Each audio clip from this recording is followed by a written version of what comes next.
Well, welcome to episode 3 of our Rock Pastors 101. This is a series of up close and personal interviews between Pastor David Kamara and myself, Greg Lanier. And so hopefully this is a chance for not only us to get to know each other better, but you to get to know your pastors better now that we are still in a bit of a lockdown. And so hopefully this is a fun way to get to know some things about us that you might not otherwise ask us on a Sunday morning. And today's topic is, what does a normal ministry week look like for you? Of course, we're not in a normal period of time right now, and it may be hard for us to remember what that was like, but I want to start with David. David, in a normal week, and maybe you can sort of comment on how it has changed for the coronavirus lockdown, but in a normal week, sort of what do you do as a pastor?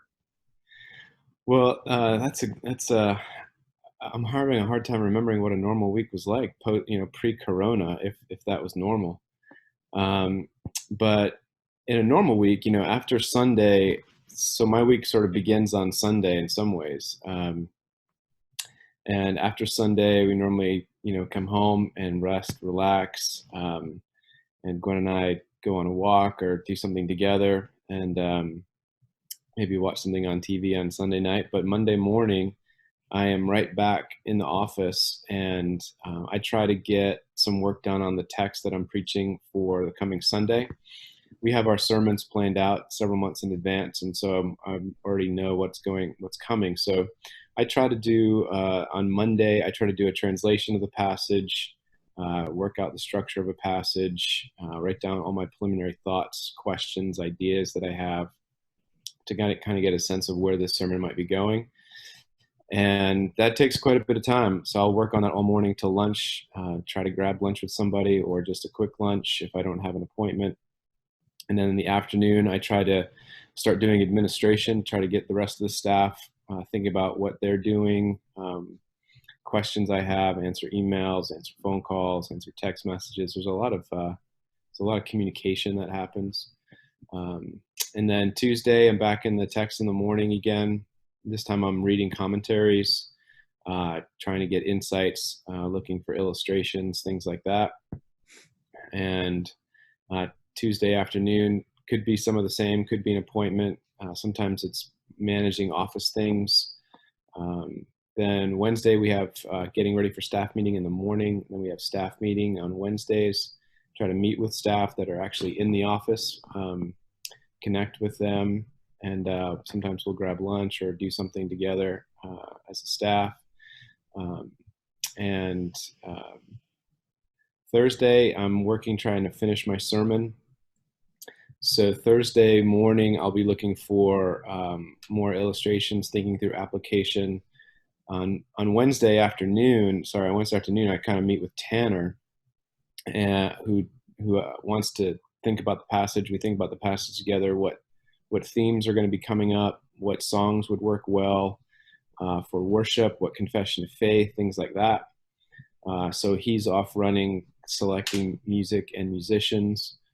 And then Thursday, I'm trying to work out my homiletical outline, that is the preaching outline, illustrations, applications, and then I try to have my sermon written by noon on Friday.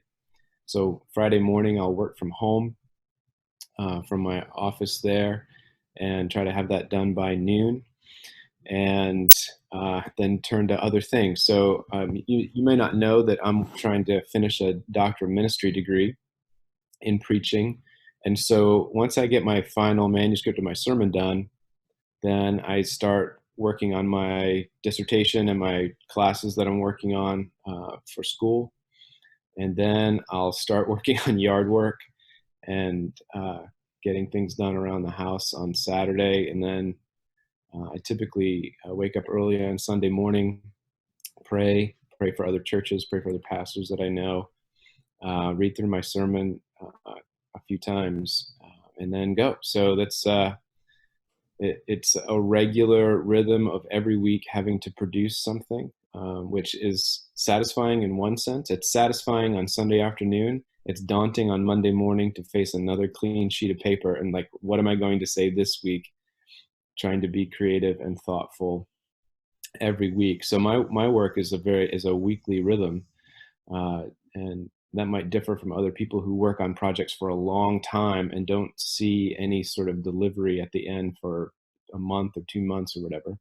whereas I've got this regular weekly delivery that comes up. So that's what a typical week looks like. And interspersed in there's community group on Thursday nights, and maybe a session meeting, maybe meeting with the deacons, interacting with the different elders, calling my shepherding group, things like that. So it goes by pretty fast.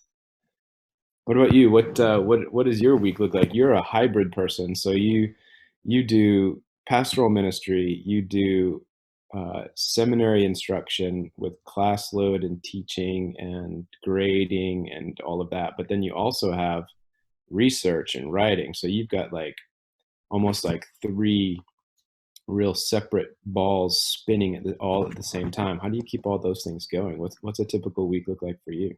Yeah, and I'll I'll speak to mainly what it looks like for me in a normal semester. It changes considerably, like in December when we are not having normal classes, but I might have a week intensive class, or in the summertime I'll be teaching Greek for 3 straight weeks, or have a summer hybrid class, something like that. So the summer and winter rhythms are a bit different. But for a normal semester, my day job, so to speak, is at the seminary. My nights and weekend job is at the church, and so I'll speak to a bit of both of them. In terms of what my life is like at RTS, typically in a given semester, I'll have 3 or 4 days in the classroom. It depends on what my course load is for a given semester. And it's going to be covering language classes, New Testament classes. I typically do a preaching class in the spring.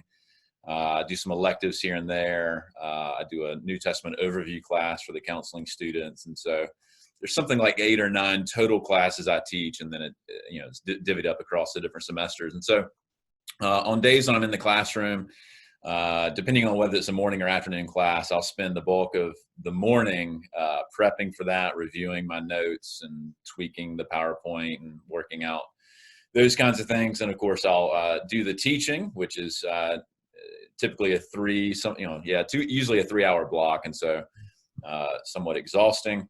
And sort of peppered into that will be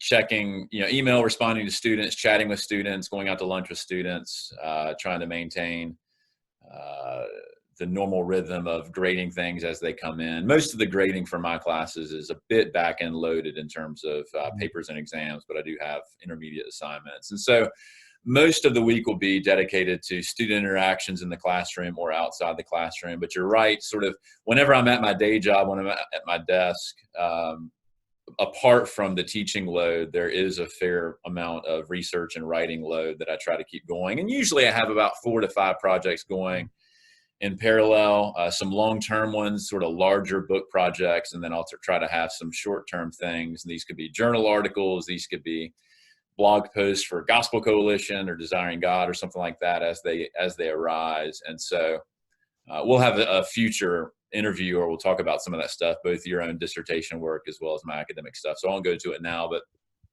that includes a variety of reading, note-taking, chasing down stuff, keeping our librarian busy. And then at points I'll sit down and actually write and edit and that kind of thing.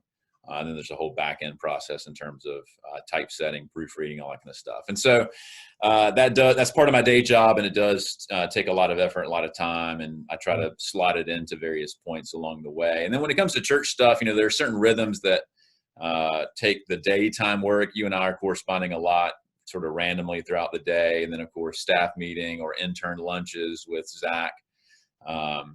There are a variety of things I will do. I'll pepper it into my lunch slot, or if I have a break for RTS stuff, I'll try to tackle some church stuff. But generally speaking, in terms of sermon prep and Sunday school prep, which are 2 of the bigger time consuming kinds of things, I try to keep that at night because I want to make sure I'm doing my day job when I'm at my day job.